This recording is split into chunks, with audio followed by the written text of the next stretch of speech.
Lembayung Al-Quran, Datuk Dr. Haji Zahasan Muhammad. Assalamualaikum warahmatullahi wabarakatuh. Alhamdulillah wassalatu wassalamu ala Rasulillah.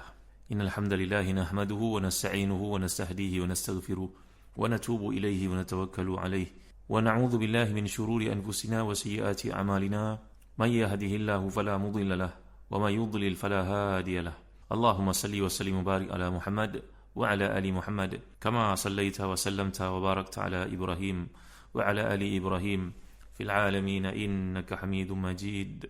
Amma ba'd. Muslim-muslimat rahmati dan dikasihi sekalian, kita pada ayat keempat surah Al-Ankabut. Bagi mereka yang memiliki tafsir Ibn Katsir, tolong buka pada jilid yang ke-7, muka surat 153. A'udzubillahi minasyaitonir rajim. Am hasibal ladzina ya'maluna sayyi'ati ay yasbiquna sa'a ma yahkumun. Sadaqallahul azim. Ataukah orang-orang yang mengerjakan kejahatan itu menyangka bahawa mereka akan luput dari azab kami? Amatlah buruk apa yang mereka tetapkan itu. Jadi janganlah orang yang terlepas dirinya daripada fitnah dan ujian, seperti disebut oleh Ibn Katsir. Tuan boleh lihat muka surat 155. Ini sangkaan sebahagian daripada orang yang tidak beriman bila melihat orang Islam sebagai contohnya ditimpa satu ujian, penyakitlah umpamanya, dan mereka akan berkata, tengok sembahyang, tonggang tonggik, spend duit pergi haji, tunaikan zakat, puasa, mendera diri bulan Ramadan, tak ada juga selamat di dunia, tak ada juga selamat kat sini. Kami yang tak ikut perintah Tuhan yang mereka ceritakan itu, kami sihat afiat kaya raya pada hari ini. Jadi maksud ayat ini, kata Imam Ibn Katsir, ini adalah dangkalnya fahaman mereka yang tidak beriman, iaitu mereka menjadikan dunia ni sebagai ukuran, sedangkan dunia ni bukannya darul jaza, dia merupakan darul ibtila. Apakah beza ibtila dengan jaza ni tuan-tuan? Seperti yang telah kita bincangkan pandangan Imam Syafi'i sebelum ni, seperti disebut oleh Rabi'atul Adawiyah, fahaman para salafus salih terhadap dunia merupakan tempat darul ibtila, ujian. Jangan bila kita melihat seorang tu sakit, tengok sebenarnya sakit ini adalah satu ujian daripada Allah untuk penghapusan dosa, yang telah pun kita perhatikan dalam hadis yang sahih dalam kuliah yang lalu. Asyaddun nasi bala'an al-anbiya, thumma salihun, thumma al-amthal fal-amthal. Yubtala ar-rajulu ala hasab dini, fa in kana fi dinihi salabatun zida lahu fil bala. Manusia paling berat ujiannya, kata Nabi SAW, adalah para nabi, kemudian orang-orang salih, kemudian orang seperti itu dan seterusnya. Seorang itu diuji sesuai dengan agamanya. Kalau agamanya kuat, maka makin bertambah pula ujiannya. Dan telah kita lihat seperti pandangan dikemukakan oleh Sofia yang bernama Rabi'atul Adawiyah ni, iaitu sama seorang itu ketika mendapat anugerah dengan mendapat musibah, maka itu kadar tahap keimanan ataupun keridaan yang sepatutnya ada pada seseorang Muslim. Jadi penilaian, jangan kita nilai orang yang pada kesusahan itu bahawa mereka ni dibenci oleh Allah Subhanahu Wa Taala. Orang yang senang lenang itu menyangkakan bahawa Allah redha padanya, belum tentu. Jadi dalam ayat ini memberikan peringatan tegas kepada orang-orang yang tidak beriman, orang kafir yang berada dalam keadaan senang lenang, selamat dari penyakit, apa yang mereka hendakkan semuanya berlaku. Janganlah itu menjadi kayu ukur bagi menyatakan mereka berada di pihak yang benar. Kemudian datang ayat yang kelima, boleh lihat pada muka surat 155. A'udzubillahi minasyaitonir rajim. Man kana yarju liqa'a Allahi fa inna ajalallahi la'at wa huwas samiul alim. Wa man jahada fa innama yujahidu li nafsihi. Innallaha laghaniyyun 'anil 'alamin. والذين آمنوا وعملوا الصالحات لنكفرن عنهم سيئاتهم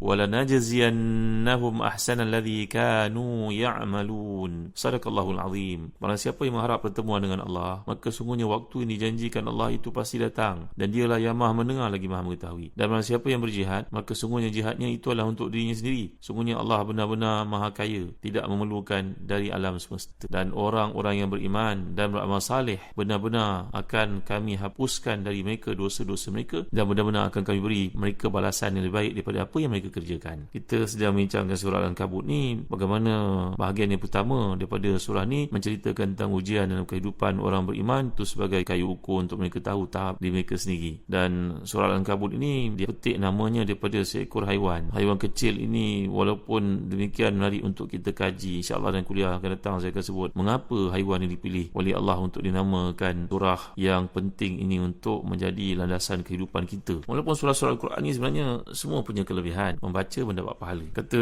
Syekh Sayyid Alawi Al-Maliki dalam kitabnya bertajuk Nahju Taisir, Hasyiah ala Nahju Taisir, bahawa thumma i'lam anna al-murad bi tafdil ba'd al-Quran ala ba'd 'inda al-qailina bil jawaz umur. Tahuilah walimu bahawa ada kelebihan surah Quran berbanding dengan yang lain. Ini kalau kita lihat ada surah yang punya kelebihan yang disebut secara spesifik oleh Nabi SAW, manakala ada surah yang lain Nabi membacakannya dalam waktu-waktu tertentu. Maka adakah surah ni mempunyai kelebihan banding satu dengan yang lain? Semua surah Al-Quran yang kita pelajari, membacanya mendapat darjat yang tinggi di sisi Allah Taala. Bahkan Nabi menyatakan bahawa aku tak mengatakan alif lam mim itu satu kataan, bahkan alif satu huruf, lam satu huruf dan juga mim satu huruf satu tu dilipat gandakan menjadi 10 bahagian pahala di sisi Allah SWT. Jadi kata Syekh Sayyid Alawi Al-Maliki dalam kitab ini bahawa kelebihan satu surah daripada yang lain terletak pada yang pertama. Contohnya kata beliau, anal amal bi ayatin mathalan aula min amal bil ukhra. Ada ayat yang Nabi menyatakan kelebihannya secara khusus, dia mempunyai kelebihan banding dengan ayat yang lain. Contohnya sebagai kita lihat Nabi menyebut kepada Ubay bin Ka'ab radhiyallahu an ayat yang paling azam yang dimaksudkan keagungan itu, contohnya dalam surah Al-Baqarah ada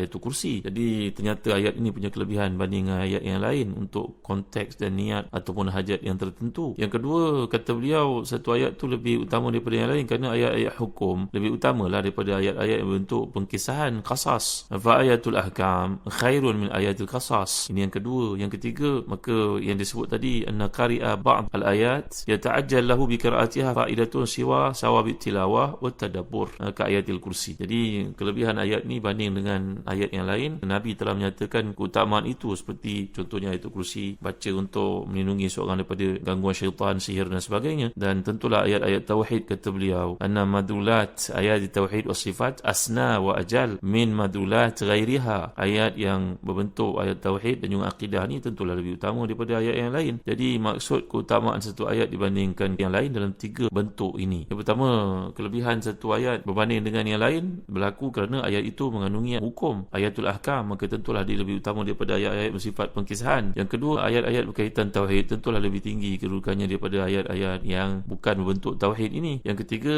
satu ayat itu punya kelebihan ataupun surah itu punya kelebihan kerana Nabi telah menyatakan bahawa ia dibaca untuk hajat atau keperluan yang tertentu. Contohnya macam 3 qul yang dibaca oleh Nabi SAW sebelum baginda tidur dan meludahkan sedikit air seperti air liur itu pada kedua tangan baginda dan menyapu ke seluruh badan. Nyata dia punya kelebihan. Maka ni bentuk kelebihan-kelebihan. Jangan ada di kalangan kita yang mengatakan bahawa tiap-tiap ayat daripada Al-Quran itu punya kelebihan-kelebihan tertentu, kerana ini tidak dikatakan oleh para ulama. Baik, kembali kita kepada Al-Ankabut ni, surah yang menceritakan tentang tauhid, akidah sesuai dengan kedudukannya, satu daripada surah Makkiyah ini. Maka dalam ayat yang kita lihat di sini, Allah menceritakan tentang siapa yang mengharap pertemuan dengan Allah, maka sungguhnya waktu yang dijanjikan oleh Allah itu pasti datang, dan dia yang maha mendengar lagi maha mengetahui. Kata para ulama tafsir, ajal yang disebut dalam Quran ini merujuk kepada 2. Sama ada ajal manusia iaitu kematian, ataupun ajal yang dimaksudkan dalam ayat ini merujuk kepada pertemuan dengan Allah SWT. Dan kita digalakkan untuk baca setiap hari Jumaat surah Al-Kahfi sebagai contohnya. Apa ayat yang terakhir daripada surah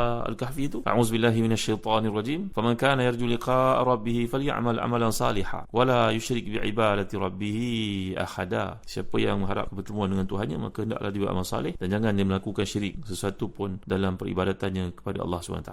Jadi dalam konteks ini, kata Imam Mutawalli Sya'rawi dalam tafsirnya, Allah menurunkan ayat ini untuk dibacakan oleh mereka yang hidup. Yukhatibuhum bihadhihi sighah wa hum mazalun ahya'a. Jadi Allah menurunkan ayat ini untuk dibaca oleh kaum muslimin dan mereka hidup, bagi menunjukkan kepada mereka tentang keberhasilan pertemuan dengan Allah itu di akhirat bagi orang yang saleh dalam bentuk yang sangat mengembirakan. Dan kelebihan yang ada dalam Islam ini, tuan-tuan, disebut lagi oleh Syekh Mutawalli Sya'rawi dalam tafsirnya yang terkemuka dengan nama Khawatir wa Tafsir al-Imam itu, bahawa setiap perkara yang bersifat ghaibi ini Allah SWT ajar kepada kita orang Islam untuk merasainya dalam bentuk hissi sebelum kita meninggal dunia dan bertemu dengan hakikat-hakikat itu. Contoh, kematian. Maka Allah jadikan ada tidur untuk kita. Tidur itu berarti satu proses keluarnya ruh dari jasad sehingga kita tidak merasai apa berlaku keliling kita. Maka demikianlah latihan untuk kematian. Demikian juga bila kita pergi ke padang Arafah untuk berwukuf pada musim haji dengan pakaian putih, dengan penumpuan kita beribadah hanya kepada Allah SWT sahaja. Pada waktu itu masing-masing merasakan dirinya berdepan dengan Allah dan mohon kepadanya. Jadi itu satu latihan nadanya pada mahsyar. Ini antara